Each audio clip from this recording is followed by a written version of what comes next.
मुंबईतल्या पावसामुळे मध्य आणि पश्चिम रेल्वेची वाहतूक पूर्णपणे कोलमडून पडलेली आहे। त्यामुळे पश्चिम रेल्वे सध्या 10 ते 15 मिनिटे उशिराने धावतीये, तर दुसरीकडे मध्य रेल्वेची जी वाहतूक आहे त्यावर सुद्धा याचा परिणाम झालेला आहे। मुलुंड ते ठाणे दरम्यान ओव्हरहेड खांब कोसळल्याने मध्य रेल्वे ठप्प झालेली आहे। ऐन गर्दीच्या वेळेला रेल्वे ठप्प पडल्यामुळे मुंबईकरांनी ट्रॅकवरने पायी प्रवास सुरू केलेला आहे। आणि याचाच आढावा घेतलाय आमचे प्रतिनिधी गणेश ठाकूर यांनी।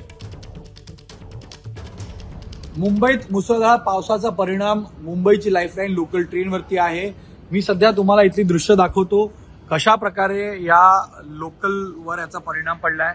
हे आता घाटकोपर आणि विक्रोळी या मधले स्टेशन आहे। दोन्ही बाजूला या ट्रेन्स ठप्प पडल्या आहेत आणि लोक आता इथून पायी चालत जात आहेत। या लोकांना दुसरा कोणताही मार्ग नाही पायी चालण्याशिवाय।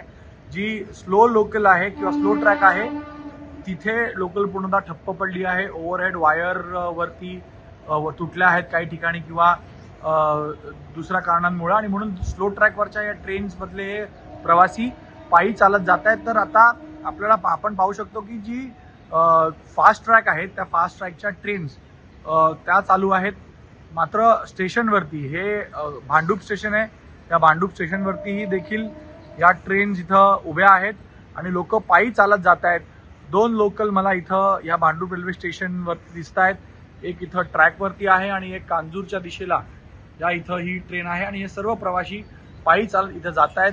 म्हणून अशा या वातावरणामध्ये या लोकांना प्रवास करावा लागतोय। प्रयत्न सुरू आहेत, मेट्रोही बंद पडली होती, प्रयत्न सुरू आहेत की रेल्वे सुरू व्हावी आणि यासाठी पूर्ण मशिनरी कामाला लागली आहे। दुसऱ्या बाजूला हे ईस्टर्न एक्सप्रेस हायवे आहे, इथं कोणतीही ट्रॅफिकची समस्या सध्या तरी नाही, ट्रॅफिक मुवमेंट पूर्णतः सुरळीत आहे।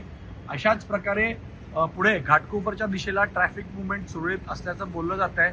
मात्र या पावसामुळं मुंबईची लाईफलाईन लोकल याच्यावर प्रचंड परिणाम झालेला आहे आणि अशा ह्या परिस्थितीमध्ये काही तासाच्या पावसामध्ये एक तासाच्या पावसामध्ये ही परिस्थिती निर्माण झाली आहे आणि शक्तीचे प्रयत्न सुरू आहेत ही रेल्वे लाईन पुन्हा रिस्टोर करण्याचे। गणेश ठाकूर, एबीपी माझा, मुंबई।